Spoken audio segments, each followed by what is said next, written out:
প্রাণী জাতীয় জিনিস যদি বন্ধক রাখা হয় তাহলে এই প্রাণীর খরচ কে বহন করবে, দাতা নাকি গ্রহীতা?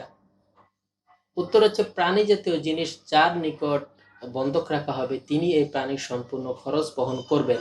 বিনিময়ে তিনি যে পরিমাণ টাকায় প্রাণীর পিছনে খরচ করবেন ওই পরিমাণ এই প্রাণী থেকে তিনি উপকৃত হতে পারবেন। এর অতিরিক্ত যদি সে গ্রহণ করে তাহলে সেটা সুদ হিসেবে গণ্য হবে।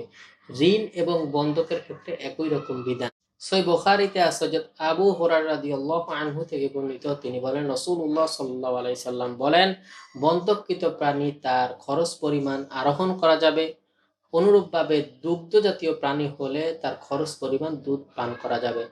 সুতরাং এই হাদিস থেকে বোঝা যায় কেউ যদি কারোর নিকট কোনো প্রাণী বন্ধক রাখে এই প্রাণীর পিছে যে পরিমাণ খরচ হবে ওই পরিমাণ তিনি উপকৃত হতে পারবেন। উদাহরণস্বরূপ কেউ আপনার নিকট একটি গাভী বন্ধক রেখেছে এবং এই গাভী পিছে আপনার দৈনিক ৩০০ টাকা খরচ হয়, আপনি এই গাভী থেকে দৈনিক ৩০০ টাকা দুধ পান করতে পারবেন। এর অতিরিক্ত যদি দুধ পান করে তাহলে সেটা সুদ হিসাবে গণ্য হবে।